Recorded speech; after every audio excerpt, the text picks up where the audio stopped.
Welcome to this performance of Side Effects, a new play written and performed by Michael Milligan. Sponsored by the Mayo Clinic Dolores Jean Lavin Center for Humanities and Medicine, the program is generously funded by the Jack Taylor Fund in honor of Dr. Joseph M. Kiley. Dr. Kiley's wife, Marge, is here. Marge, I'd like to acknowledge you. Thank you for being here and being such a great supporter.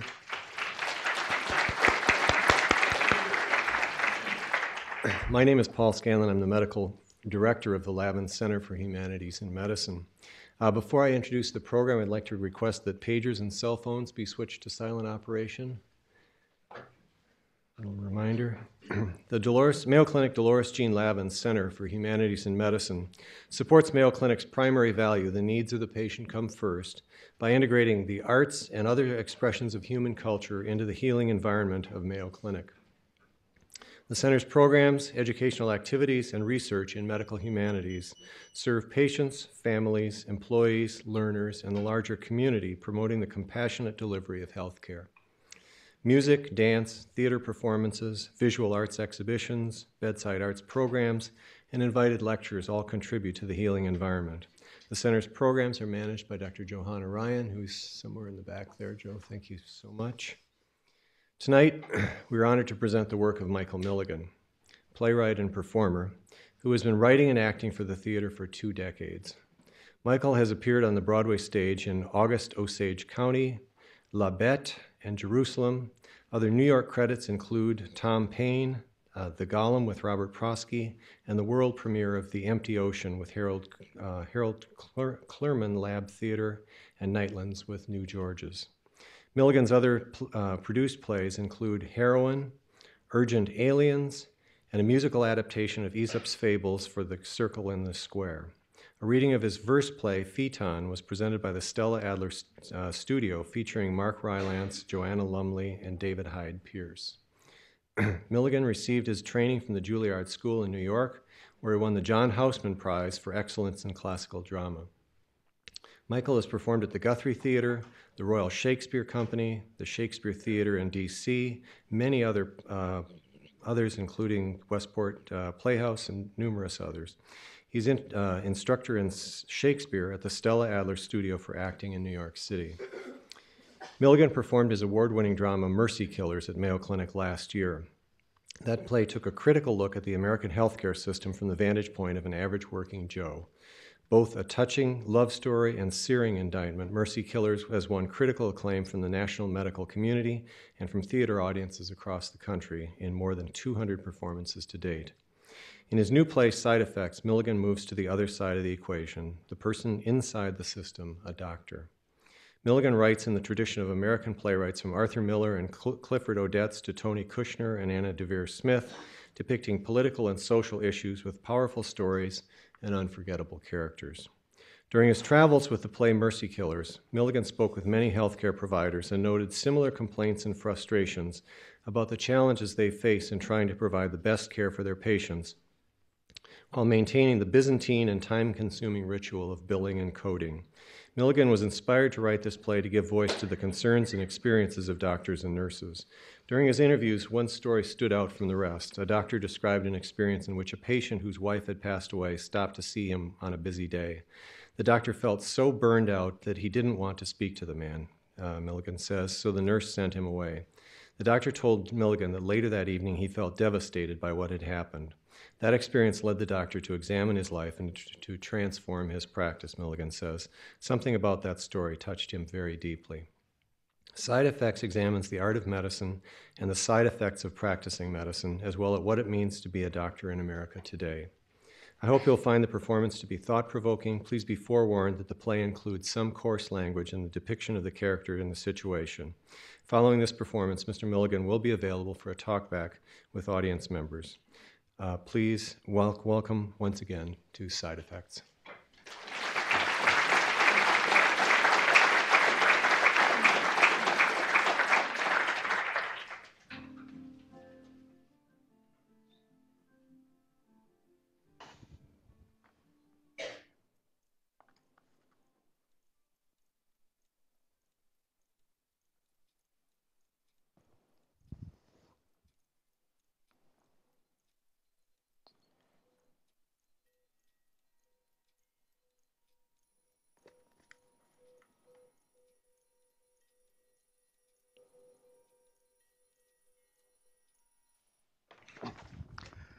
Hey, Paul. I'm sorry I'm late. I'm on hold. I got to. Oh, yes. No, I was just. No, I'm here. I'm here. It's approved. Oh, that's great. That's great. So just to clarify, will she be able to pick up that prescription tonight, or is there some more processing to do? Ah, great. Say, would it be possible to get your direct number just in case we need to follow up? Oh, thank you. Very kind. Okay, hold on. God damn it. Sorry. Sorry, hold on. No, my pen just, okay. There we go. Okay. 254-891-5757. And it's Shailene, right? Okay, thank you, Shailene. And Autumn and her mom, they thank you too. Okay. God, I'm sorry about that, Paul. And I'm sorry that I'm late. Can you hold on just a second? I got to get this over to the office ASAP. Roberta. Yeah, I got the inhaler thing figured out. Autumn Wallace. Yeah, give her mom a call ASAP. I know she's anxious to get it. And take down this number, okay, just in case they need to follow up. It's 254-891-5757. And the name is Shailene. That is an actual human being at United Health. Yeah, I didn't know there were either. Frame that and hang it above your desk. Okay, thank you, Roberta. Oh, God, let me just turn this thing off and not exist for a little while. What's that? How am I doing? Well, No. It's just you caught me off guard. I can't remember the last time someone actually asked me that question. How are you feeling today, doctor? Well, I have a little nagging crucifixion feeling all over, but other than that, I'm very well, thank you. I'm just kidding, I'm fine. But seriously, thank you for fitting me in so last minute, and again, I am sorry that I'm late. I don't know, it was nothing serious. No, nothing any more catastrophic than usual, I should say. Just Friday morning office constipation. Should probably use a different word considering all the diarrhea going around. Sort of a geriatric rugby match in my hallway. Started out as a little argument between Mr. Robinson and dear old Mrs. Lott about who was first in line. Yeah, things were backed up because Mrs. Mackin was there first thing in the morning. I've warned Roberta, don't ever bring Mrs. Mackin in first thing in the morning because she always brings in this list that she would like to discuss. And despite the fact that she is going blind and deaf and is 89 years old, is a sort of wonderful internet wizard with Mayo Clinic updates on her iPhone's Twitter feed. And Claire has finally got Dr. Finkelstein from the insurance on the phone to discuss the denial of Mr. Lyle's blood thinner. So she's rucking through the scrum, the phone extended for the handoff. So, you know, just a little baby boomer roller derby there in the hallway with chasing me down as I'm pounding on the gates of the insurance company with Finkelstein as a sort of burned out Monty Python Black Knight with his none shall pass. So, just another day at the office, really. I'm sorry. How are you? How are you doing? How's lawyering? Good. It's good for you. Good. Maybe I'll go back to law school so I can finally finish off my med school loans. Right. Okay. So Oh, jeez. Is it really 4:30 already? God. No. It's not all right. And no. I'm going to pay you for that lost half hour and the rest. No. No. I am. I got a lot to say, and I don't want you worried about the clock. So I'm going to pay, so I can just ramble away. My IRA. That's all right. Oh, back when you were first thinking about it, I said to myself, law school, oh, God, who wants that? It's nothing but pushing around paper all day. But more and more, that's all I'm doing. But now I envy you. At least you get paid by the hour. Me, I get piecemeal by the visit. Oh, I know. That's my incentive to work harder and faster, be more efficient. But that kind of thing works great for the butcher and the baker, and the smartphone maker gets us more pork chops and bread and iPhones for cheap. But for the amputator of legs, the prescriber of pills, the prober of prostates, what are we making more of exactly? Health? More hands in our privates. That's for sure. No. Just think about this from my perspective, just for a moment. Yeah. Imagine that you got a problem. You come to me for a visit. You want to tell me about it, so we get to the root of it together. Yeah. But now imagine that no matter how long you blab on, that I'm gonna get, say, $30 when the pie's all sliced. You can imagine what might be passing through my head, even though, God, I don't want that thought to get in there. Get you out the door quick as possible. In and out, around the clock. Tick tock, tick tock, tick tock. So. All that is just to say, my friend, I am happy to pay you to be happy to listen to me. Well, thank you. I need your advice about some things. Legal advice. And personal, I suppose. They kind of come together on this. And even though it's been too long, you know me as well as anyone anymore.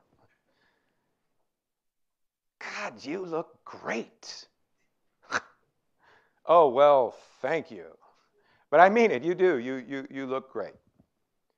That's not a diagnosis or anything, Paul. It's just as a friend, not as a physician. So please don't turn around and sue me if it turns out you got polyps up in your pipes, Paul. All right, so. But I mean, you're doing great here, yeah? Is that your Jaguar out front? Hey. Oh, and look at the view. God. I didn't realize you were this close to the reservoir. Oh, look at all those ducks migrating. Better get out before the cold comes, boys. That's some good advice, maybe. Down to their timeshares in Florida. Well, it's nice to know no matter how crazy things get, the reservoir stays the same. Huh? Except down where the old guy was always feeding the ducks, they put up a big sign that says, "Don't feed the ducks." Must be some code, huh? Health, safety, animal control, some other legal crap. Well, you know. Thou shalt not feed the ducks. I guess they're right. You see, Wonder Bread makes the ducks fat and unable to fly. So you see, so often when trying to help, we just end up hurting things. Welcome to the doctor's dilemma. Yeah. Love thy neighbor, that's not so easy. Do no harm's hard enough. Listen to me, I drove by the church on the way here, so now I'm pontificating. Actually, I stopped by there a couple weeks ago after work. They used to leave the old chapel open 24/7, but now it's all locked up. Do you ever go back? Oh, early Christmas Eve. That's when we go too. Hey, I haven't seen you there. Oh, there's an early Christmas Eve. Whoa. I miss it. Youth group, church camp, just sitting around the campfire singing songs and holding hands with a variety of girls. God. That's funny. And it's sad when you think about it. Preaching all that forgiveness of sins and all that to a 15-year-old hasn't even had the opportunity to do any proper sinning. And then by the time you really got something, could maybe use a little, can't quite conjure it up anymore.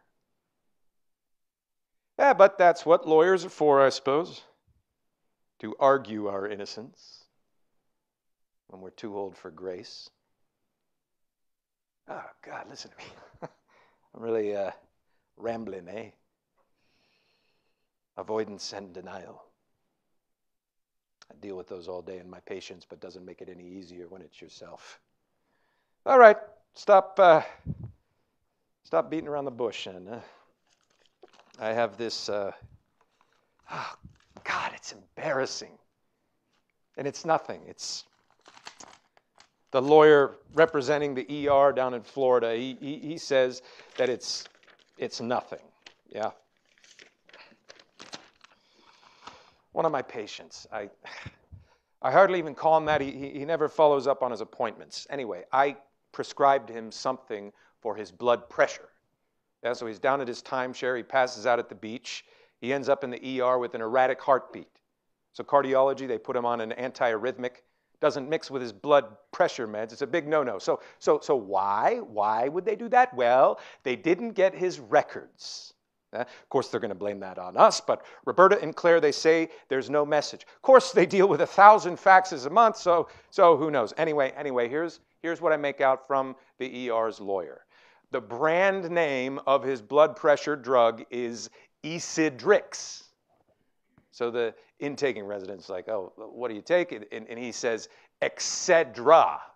Resident says, Excedrin? Yeah, Excedrin. For what? For my blood. So the resident thinks he takes an aspirin a day as a blood thinner, something like that. I mean, you see how it happens. Someone was sloppy, but you can see, right? Of course, none of this would happen if we had a universal medical record, but we need to protect the patient's privacy, even if it kills him. Anyway, a couple weeks later, he's back in the ER with 30 beats a minute. This time his wife's there with his med. There's a big scene with his son, whose buddy is a member of your tribe. I never even knew he was in the hospital. The family was careless. Someone at the hospital was careless. What does it even have to do with me? Oh, well. Just a matter of time. That's what my dad always told me. It's just a matter of time. Oh, hey. Speaking of my dad, I have something here for this special occasion. Will you join me? Come on. Well, I'm going to meet my wife later, too. I think we'll have a double. Yeah. What? Not on the clock? I told you I'm going to pay for your time, so how about just a wee little dram, eh? Okay. Well, look, I'm just going to pour some in this other glass here just for luck, huh? And for old lang syne. Huh? No, I'm not usually carrying one of these in my bag. Not yet, anyway. This was the bottle that my dad gave me as a graduation gift when we were in Scotland. I finished up at med school. I got the news about med school. I finished up at Kenyon, and he says he wants to show me the ancestors. Yeah, literal and spiritual.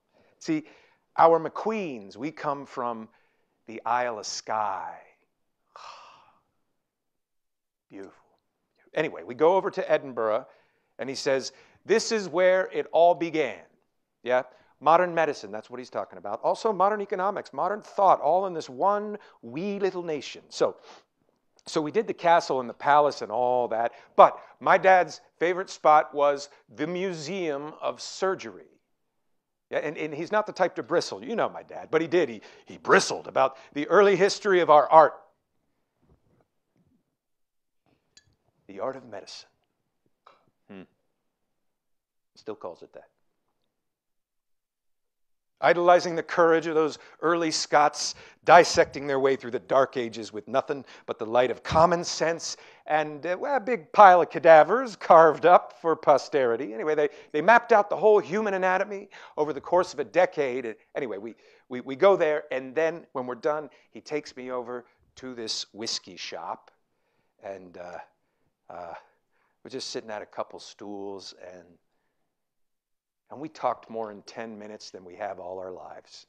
You know, real talk, and he tells me he's proud of me, the man I become. And yeah, we have a quite profound monosyllabic Midwestern father and son, hand on the shoulder kind of a moment. And he calls to the shopman and he asks for something from the Isle of Skye, this smoky blend of the purest water and soiled peat. He puts the bottle in front of me, and he tells me that I'm pursuing the noblest profession that a man can choose, and he knows I'm going to make it, and his hand's on the bottle, and he says, I want you to keep this, and I want you to remember that I told you that someday you're going to make a mistake. Someday you're going to hurt someone, your patient or your family or maybe yourself, and you're going to stand at a crossroads and you're going to doubt you're on the right path, and you're going to have to make a choice, and no one can make it for you. There's not even going to be a right choice, but still you're going to have to choose. And in that moment, you're going to find out what it means to be alone.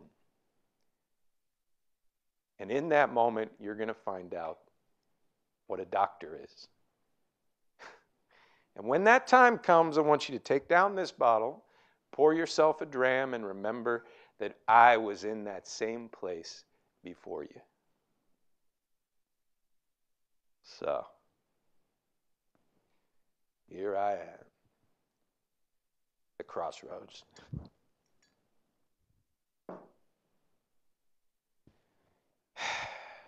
Here's to my dad, huh?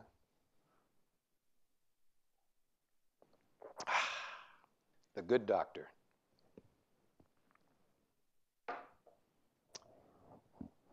The good doctor.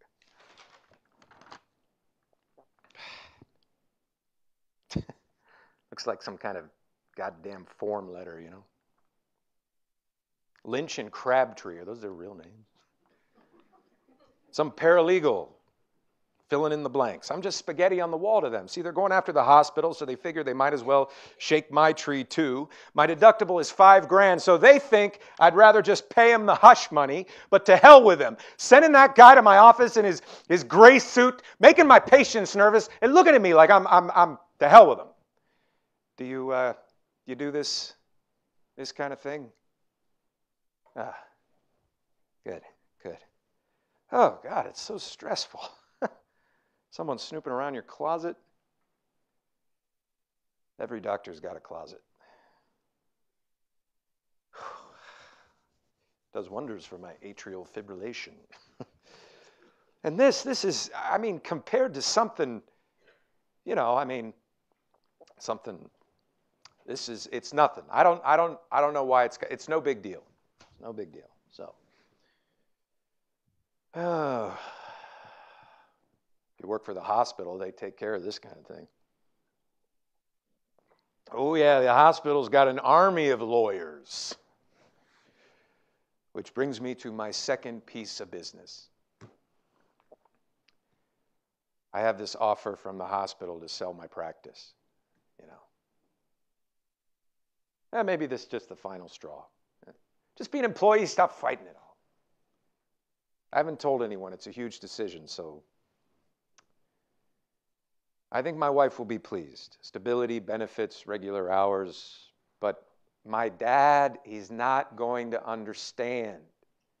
I mean, he built our practice. All of those years of trust just Maybe I should just wait until he... Oh, no. He's doing fine. He's in assisted living since he fell. It's a great place over on Sawmill. It's like summer camp all year round. But without Jesus, believe me, you wouldn't believe the late blooms of chlamydia going on over there. It's not really his scene, but I thought about bringing him home, actually. It'd just be him with Beth and the kids, and that's a lot to ask of everybody. He'd feel like he was imposing. Well, so would she. I don't know what he'd feel. Is that your recent picture? Oh my God. No. It's just, you all look so damn happy. Good for you, buddy. Good for you. You know, it's been too long since sometime we should, go on a picnic or something. Show the kids all the crazy stuff we used to do back in the woods there. Oh, my kids, they don't do that. She's got them more regimented than me. They've got their piano and their Mandarin lessons and lacrosse and God, robot camp. I'm not sure if that's where they make the robot or they're turned into one, but she's researched it, and it is the right kind of camp for her Ivy League campaign. Yeah, I don't know sometimes. Just building out a 10-year-old's resume. I mean, God forbid they end up merely middle class, right? She doesn't realize that we are, all of us, in the precarious middle class now, unless you're Donald Trump or a hospital executive. Oh, God, listen to me. I haven't even accepted their offer. I'm not working over there yet, and I'm already complaining about them. Anyway, I want you to... take a look at the contract, their offer. I don't have any illusions that this is going to solve everything, but I got to do something about all this. Oh, Jesus. God damn it. You see, this is my life. This is my life. Chasing after all of this.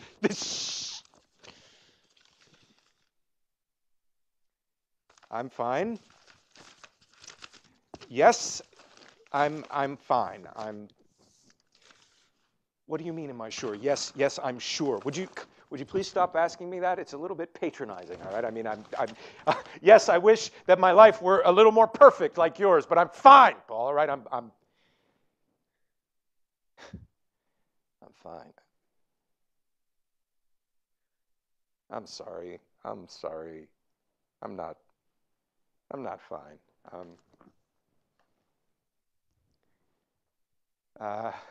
You're my friend, right? Oh, God. You hear about this kind of thing happening to a doctor. You talk about it in your third year. Burnout. But that's not me. I'm not one of those guys. I got my dad's example. He never lost his... But things aren't the way they were for him. Don't get me wrong. I'm not some kind of, depressive or something. But yes, it's happened. Yes, it is. Sometimes on a 25-patient day, I sit at my desk, I eat my 8-minute lunch, and I look at the piles of forms and letters and reports, and one hand's on hold with WellPoint, the other's emailing my wife an affidavit about why I'm not more present in our marriage. And in the middle of all this crap I do, I see my open window, and we're on the 5th floor. And it's not that I want to harm myself. It's just that all of these things will just disappear if I climb out.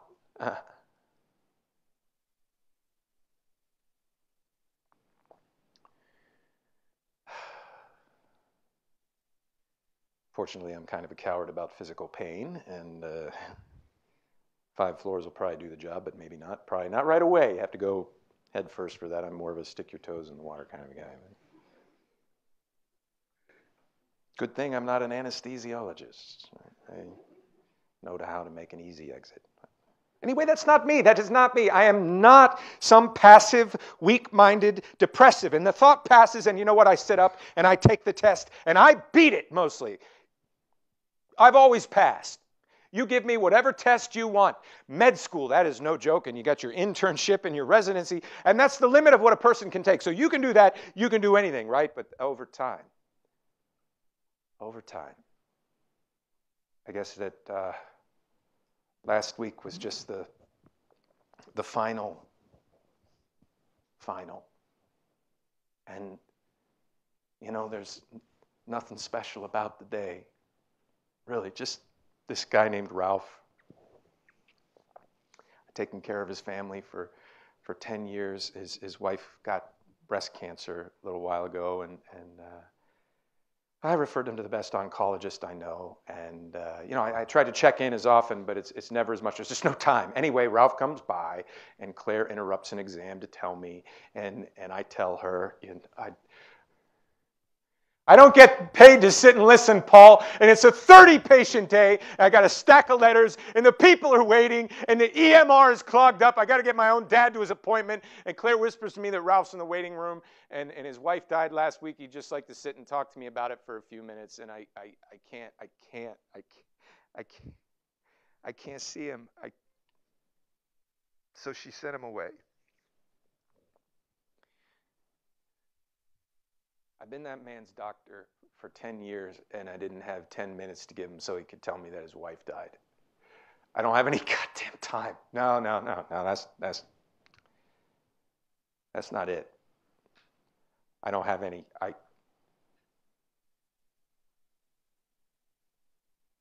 can't feel anything anymore for anyone.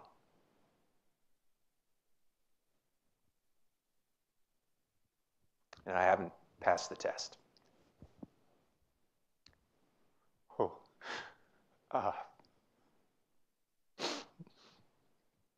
Ooh. Oh, palpitations. God. Left atrium flopping around like a fish. No one knows what causes it, really. Too much caffeine or booze or EMR-induced anxiety and rage. No. It's not serious. It's good. It's good, really. I mean, if I can still feel it, then it's in there, right? There.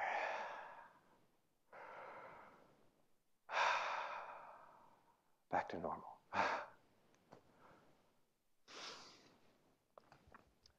A liability, really. More and more what's needed is something not human. Something that can smile, but on the inside, an insect. With bedside manner that can walk into the room, offer his sympathetic antenna, and scuttle out and repeat and forget 25 times without reflection. Gregor Samsa woke up one morning to discover that he was a primary care physician in the United States of America. Starts to feel normal. Got to have a drink or two to get back to myself. And when I do, it just blows my mind, the expense, the waste of it, the armies of insects battling over bills. You got to go back to Stalin for this kind of bureaucracy, but yeah, in America we don't mind the gulag as long as it's privately run. You know, I was in France a couple of summers ago with Beth. Expensive form of couples therapy, airing out our differences over the Michelin menus of the world's most romantic vistas. Anyway, despite her acing the French AP test, she orders her cassoulet with the shellfish. We end up outside of this doctor's office in Normandy, right? So I open the door, I walk in, and there's nothing there but a couple chairs, a man sitting behind a desk. Is the doctor in? That's what I thought I said. The look on his face tells me that I might have farted instead. Where else would the doctor be? He says. Confused, I say, "Can we see him?" The nose lowers in amusement. "Oui, I believe you can see him. C'est moi."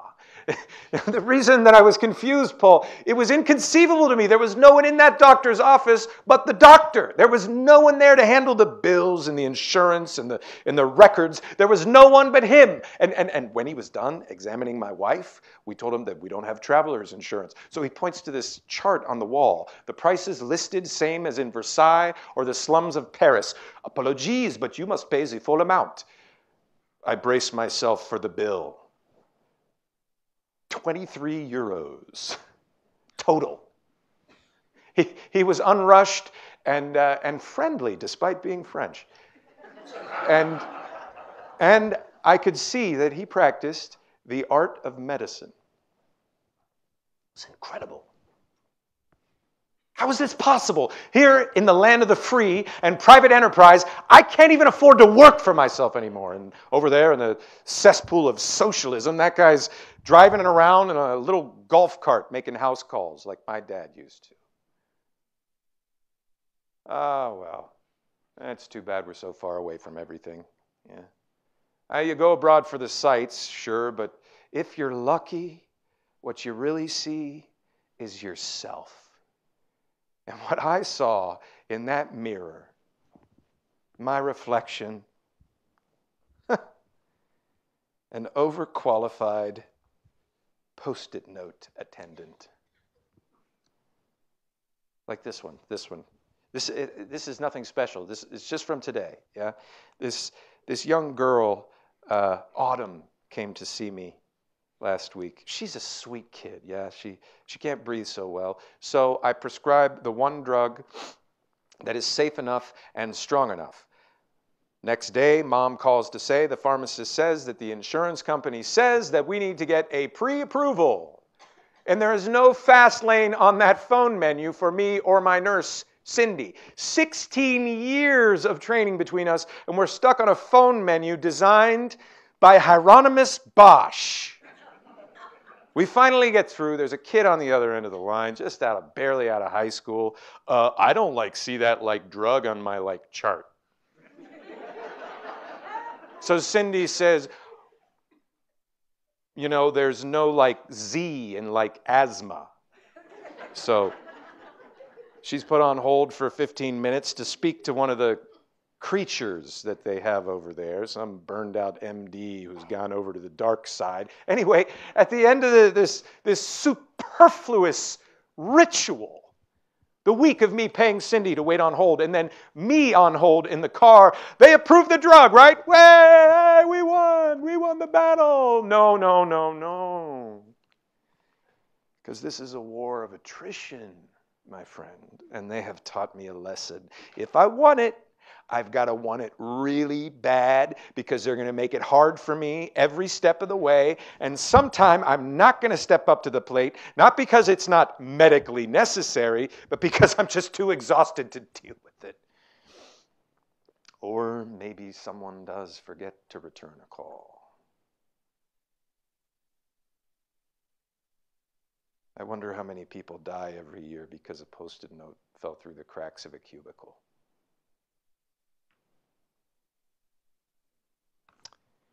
Cindy's got more important things to do, like medicine, and I can't afford to hire another nurse, so I get my Bluetooth hooked up in my Lexus, right, to help out with these pre-approval calls to and from work, 45 minutes a day, on hold mostly, cultivating my appreciation for the musical stylings of Kenny G and Yanni.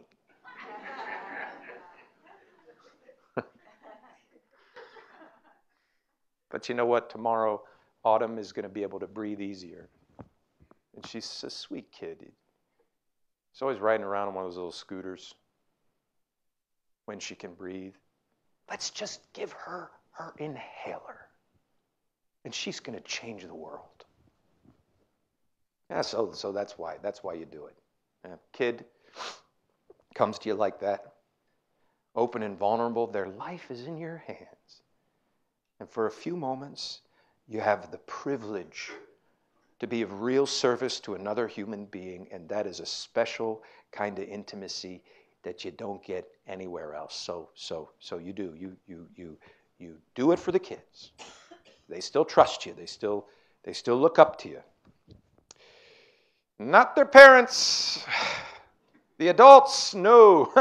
They're more likely to just give me the fisheye, like I'm a crook or a swindler, or worse, the customer's always right kind of an attitude, or I get a letter from Mr. DeVoe.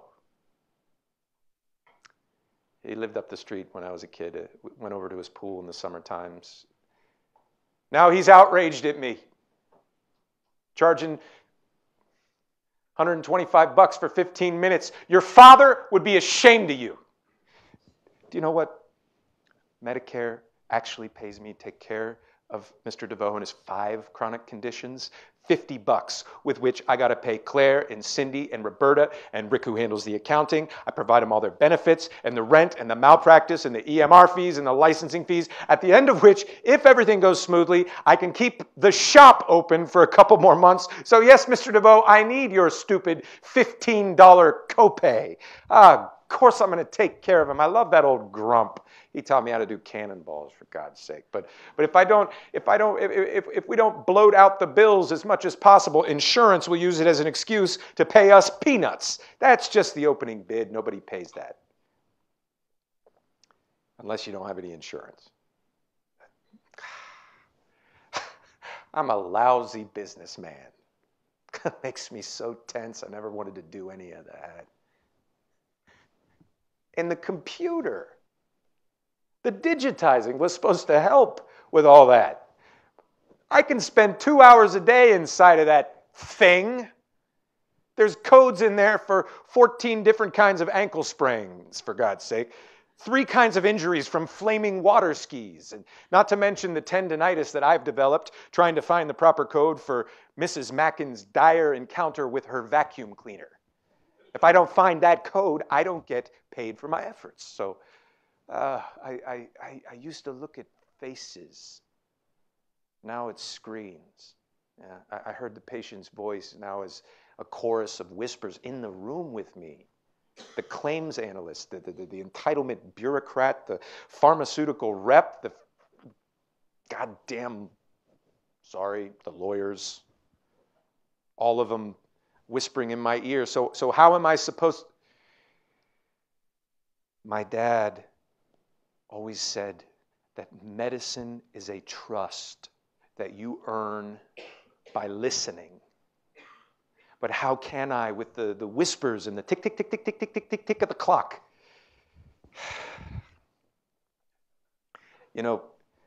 Since he retired, I have spent a lot of time looking through my dad's old accounts, and if you adjust for inflation, he made twice as much for that basic visit. And I lived a comfortable upper middle class life, and that's how I grew up. That's what I'm used to. So if I want to live like that, I have to see twice as many people. The administrators, the economists, they love that, right? Efficiency, right? But that is not efficient. I don't have any time to think. I don't get paid for that. Do you know what I get paid well for? Oh, yeah. You know what I hope walks into my office every day? Boils. Bring me your boil to lance or your pimple to freeze off. Then I get to bill like a surgeon for 4 minutes of work. But if you come in with a pain in your neck, a weird rash, and stomach cramps, well, it takes a little bit of talking to get to the custody battle and the boxes of wine and donuts and the autoimmune complications. It takes time to put things together up here. But how do you measure this? What is the code for this? There are some values that can't be measured. That measuring, you distort them. And all the measuring doesn't make me a better doctor. It just makes more paperwork, which means more overhead, which means more patience and less time. And so maybe somebody might fall through the cracks. I don't like getting these letters from you lawyers and I'm the one that has to live with it if God forbid something should. So if something complicated comes in, I don't have any time to think about it. I just got to punt them over to the specialists for their merry-go-round of EKGs and MRIs and CTs and all the various ATMs of the hospital and the large physician groups. And all the while, this flood of people is just coming in with this nasty, chronic stuff, most of which is preventable. And I know that if I just had the time to know them, not just their parts, but who they are, I could, so why don't I just do it anyway? Just make the time to do it right. I'm a kid with his fingers in one of those Chinese traps. Everybody's pulling at my elbows. I'm 45 years old. I'm finally paying off my student loans just in time to start saving so that my kid can go to Stanford or Yale or wherever he wants. And why shouldn't we eat out if we want? I have earned it. And why shouldn't I drive a nice car? And you know what? Mexico's kind of a dump these days. Why shouldn't we go down to the Seychelles, right?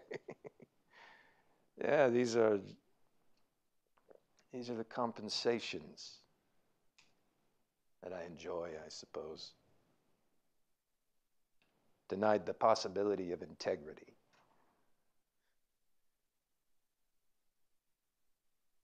When I look ahead, Paul, I don't see a light. I see a gaping black hole of baby boomers demanding the all-you-can-eat buffet of care.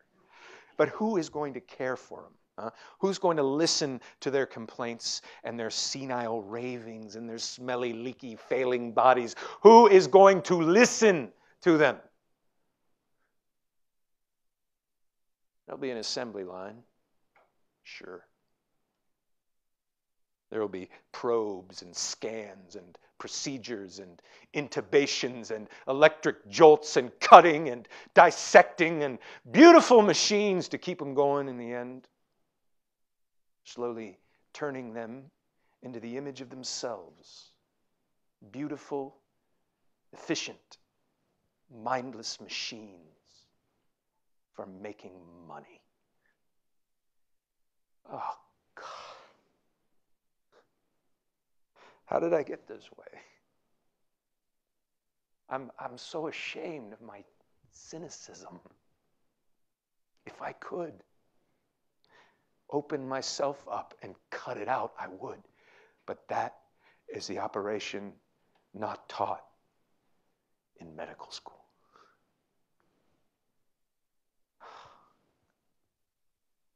Ah, Dad. Is this what you came to? What you saw in this dark water? He never had to deal with any of this. Chasing after a copay, he could do it for whatever he wanted. He did it for eggs, if he wanted to. Eggs. It was must have been December. We had that great sled hill, you remember? And my brother was teaching me how to go down standing up, and we're having a great time, insulated from the cold in our snowsuits and our innocence. And Dad's horn goes, and we turn and we see him headed down the lane in his Dodge K car. He always made it a point to drive the cheapest, most nondescript car he could find, yeah? Just to get from point A to point B. If someone saw him in a Cadillac, they'd think that he was in it for the money. It might ruin their trust in him. Anyway, that was his thinking. So we run up the hill. He stops. He gets out. He pops the trunk. And in the back there are 10 or 11 dozen eggs, right? Like some strange treasure out of a picture book. And I'm thinking to myself, my God, somebody gave all of this to my dad just for his time. And carefully says, we load up our arms, cradling these eggs, and my mom was there at the stoop as we came up. He says, well, what are all these from? Mr. Auburn, he says. Well, what for? Mrs. Auburn. Oh, is she all right? She's fine now. She had a little bit of a scare. Oh, well, what was it? Then he winks at me and my brother, and he says, like he always would, that's between her and her doctor, dear. And my brother cracked the eggs. I got to beat them, and we made this mountain of custard creams, which we took to the homerooms and the office and all the Sunday school classes. And Mrs. Auburn, she came by after Sunday school, and I always thought she was just this mean old lady, but that morning she puts her hand on my shoulder and she handed me this beautiful knitted pot holder that she made. This is for your mom, she said. And when she turned to go, her eyes were smiling, and I knew that it was because of my dad, and I knew that that's what I wanted to do too. And you see, there was this reciprocity. Oh, sounds like a Hallmark card or something. But it was really like that. At least that's what I remember as a kid. Who knows what he was really going through? What he saw in this.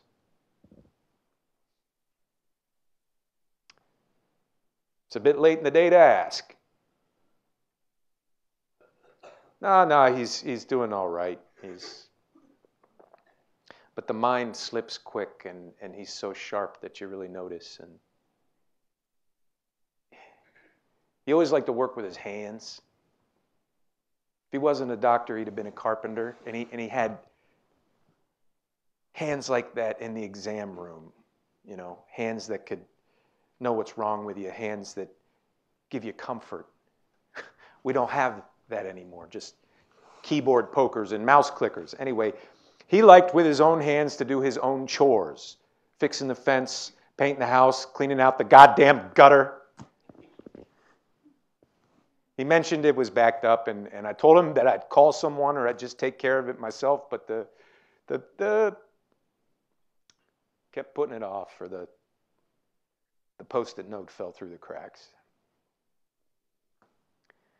I found him there at the foot of the ladder in soiled underwear.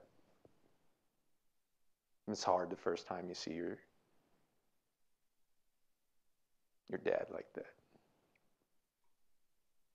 He's not saying anything. He's just looking at me, just trying to hold in the pain. But his eyes are saying, well, here I am at last in someone else's hands. And you know that it's on you now to carry things, right? And then you know that the strength that you thought that he had as a kid, it's just like this. It isn't really strength at all. It's just there is no one else who is going to take care of things. Either you're going to step up or it's not going to get done. It's in your hands now. So that's where we all are, Paul. We don't realize it. What are we going to do when all of these baby boomers can't step up anymore? Who are we going to be? There's a guy on the radio talking about cutting back Medicare.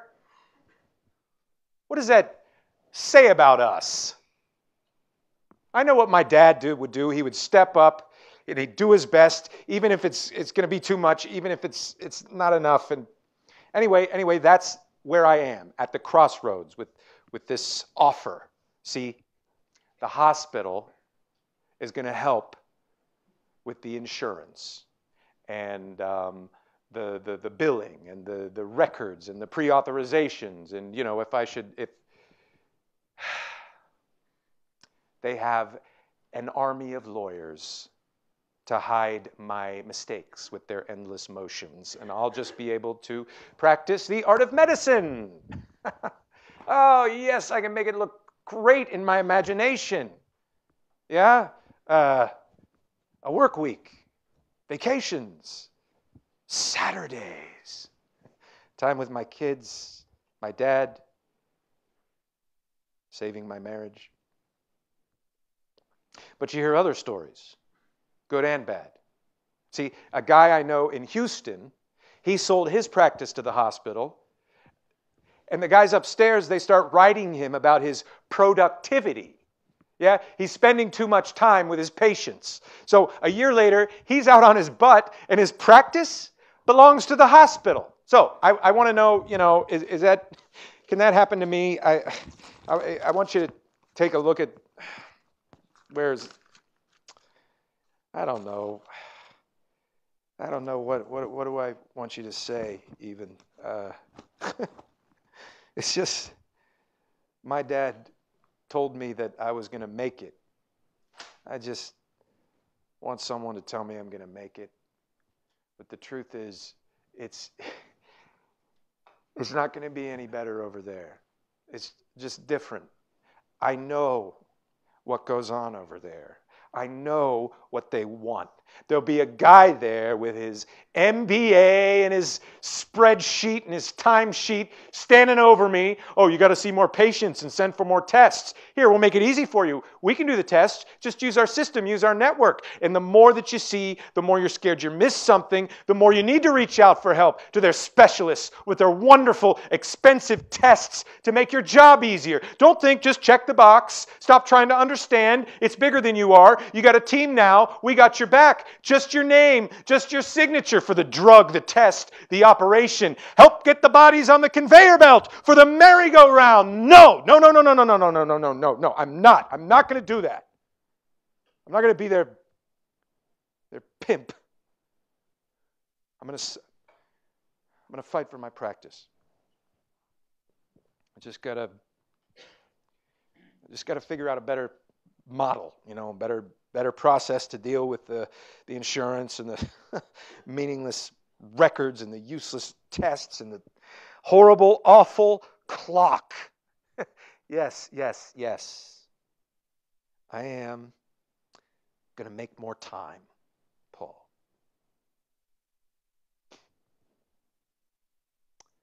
But first, I got to deal with all you guys. This phony lawsuit. Bunch of bullshit. Reaching into my pocket. All of you guys are living off of us. I save lives for a living, and you guys, you just sit there behind your books and your desk, and you play these little word games with people's lives, and you look down on me like I'm the one and I'm trying to save lives for a living, and you're nailing me with this petty shit. This is nothing. It's nothing. It's nothing. So why am I still waking up in the middle of the night if it's nothing? I'm a good doctor. I do the best I can with what, oh God, listen to me. I can't fight it. I can't fight this. It's on my hands, Paul. Not this. Something else. Someone else. No one knows about but me. Oh God. God, forgive me. Oh God.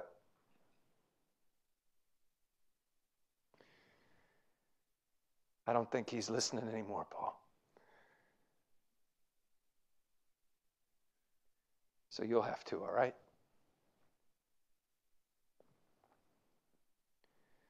It was a long-time patient that I inherited from my dad. We went to school with his son, John Boyer, a couple years ahead of us. Anyway, Mr. Boyer came in for his annual, and I don't remember any details. All I can remember from that time are the fights at home and the stress at the office and the papers and the forms and the folders all piled up on my desk, and somewhere in the middle of all of it is Mr. Boyer's electrocardiogram. And I do good work. I look at 100,000 of those things a year. But I do good work in the morning before the flood. Just after my coffee.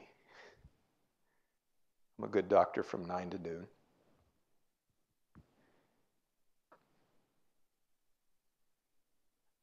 Six months later, John calls to say that Mr. Boyer's in the ICU with substantial brain damage from a massive heart attack. I look through his folder to see if there's anything that'll help, and then I see his EKG. The flailing lines of his heart are screaming out for help. And then I see the word normal, and then I see my name, my signature. But it's not normal. A first-year intern could see that it's major heart blockage, but there it is. Just one wrong word. A sentence of death.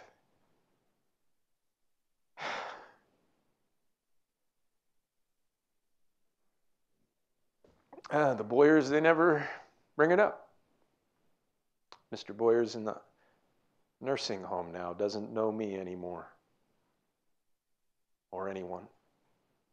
But John still comes in for his annual, and he shakes my hand, and for him, everything is still normal. But for me, never, never, never, never, never, never, never again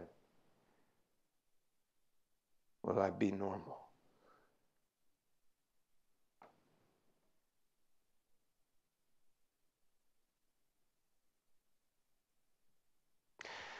Oh. So what do you advise, Paul, legally? How can I fight this? Proclaim my innocence? What would my dad think of the care that I gave to John's dad? Still, my dad's doctor gives better care than me. But he looks at 100,000 reports a year too. Just a matter of time before he wins the lottery too. Oh, I'm sick with it. Bad medicine. You think it's me? I'm just a canary in the coal mine. All of us get a D in the end. But no. It's not a test. It's not. It's just a machine. And my taking the test is the fuel that it runs on. My wanting to help people is the fuel for this mindless machine.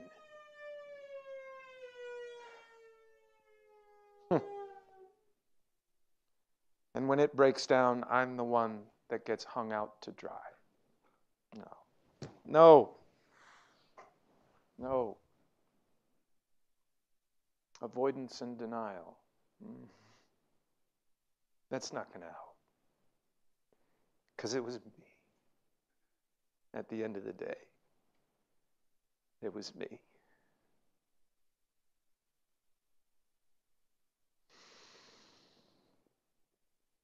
You know what, Paul? I don't think a lawyer is what I really need right now. Can you hold on a second? Something I got to do.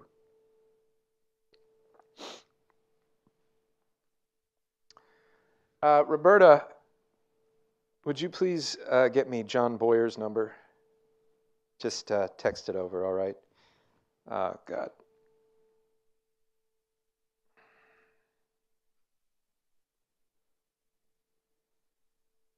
Yes, John Boyer, please. Hello, John. This is Bill MacQueen speaking. I'm all right, thank you. I'm wondering if you have any time tomorrow. It's about your dad. No, his condition hasn't changed, but I need to share with you about some mistakes that were made while he was under my care.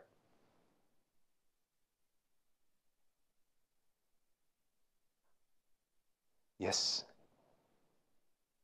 Yes, I understand. Yes, it is. My schedule's open. 3 o'clock. I can come to you if you prefer. Okay, I'll see you then. Oh, Jesus. Can't carry this on my own anymore.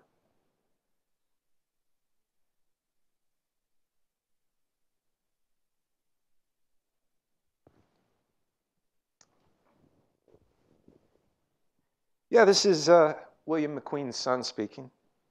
Could you put me through to his room, please? Hi, Dad, it's Billy. I was wondering if you could stand a visitor tonight. Well, do you remember that bottle that you gave me? Yeah, when we were in Scotland. I finally had to open that up tonight.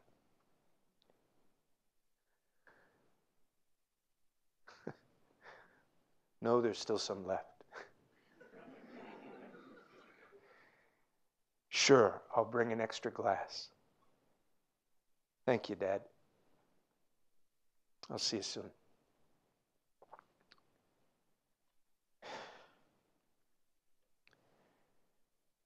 Well, I guess we went over the hour. Let's call it 2. 2 hours with my friend who knows me. How much is that worth, huh? Priceless. I don't know what I'm going to do about all this. Yeah, I think I will come back next week if you'll see me. Thank you, Paul, for listening to me. You know what? I think I'm going to go down to the reservoir for a little bit, just walk it off with the birds. You'll look down and the man with the ducks will be me. Seeing if I can get my wings working again. Get up there into the blue. Just look down for a little bit. I think I can remember the way.